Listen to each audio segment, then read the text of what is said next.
আলাইকুম দর্শক, আপনারা দেখতে পাচ্ছেন আমরা গ্যালাক্সি ড্রাগন বাগানে উপস্থিত হয়েছি।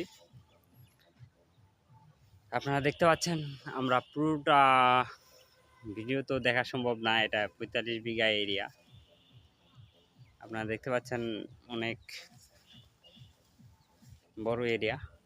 এখানে দেখতে পাচ্ছেন আপনারা মৌমাছির চাক, এই যে মৌমাছি এখানে দেওয়া হয়েছে। মৌমাছি দেওয়ার কারণ,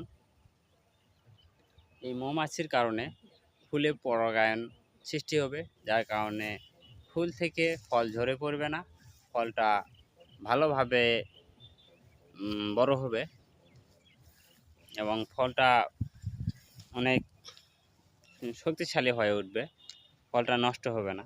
এই মৌমাছি দেওয়ার কারণ এটা হচ্ছে পরাগায়ন সৃষ্টি করা। হাতে হাতে পরাগায়ন করা সম্ভব না, যেহেতু ৪৫ বিঘা এরিয়া এই গ্যালাক্সি ড্রাগন বাগানের, যার কারণে এই ফুলগুলিকে পরাগায়ন করতে হবে মানুষ দিয়ে বা কর্মচারীদের। আপনার এই এত বড় এরিয়াতে পরাগায়ন করা সম্ভব না, যার কারণে তারা এখানে দেখতে পাচ্ছেন মৌমাছি এনে রাখছে।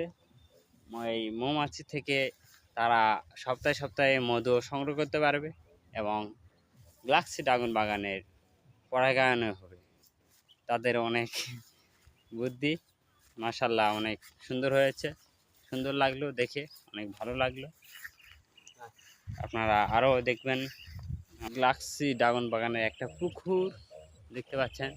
এটা হচ্ছে গ্যালাক্সি ড্রাগন বাগানের প্রায় মাঝখানে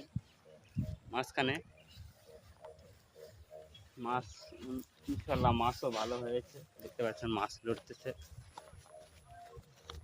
আমরা আপনাদেরকে দেখাবো এখন একটা ছোট্ট ড্রাগন ফুল দেখাবো, কিভাবে ফুল ফোটে। আপনারা দেখতে পাচ্ছেন, এই যে ফুল দেখতে পাচ্ছেন, ড্রাগনের ফুল, ছোট ছোট ফুল, মাশাআল্লাহ অনেক ভালো ফুল এসেছে। এই সাইডে দেখতে পাচ্ছেন এগুলো নতুন লাগানো হয়েছে, কয়েকদিন হচ্ছে বা কয়েক মাস হচ্ছে এগুলো লাগানো হয়েছে। ওই পাশে দেখতে পাচ্ছেন ওগুলি হারভেস্ট করা হবে আর 15 দিন পর থেকে। আর দক্ষিণ পাশে দেখলেন যেগুলা, সেগুলো 5 থেকে 7 দিনের মধ্যে হারভেস্ট করা শুরু হবে। আপনারা দেখতে পাচ্ছেন একটা ড্রাগন লাল হয়েছে, অর্থাৎ পেকে গেছে গাছে। আমরা সেইদেরকে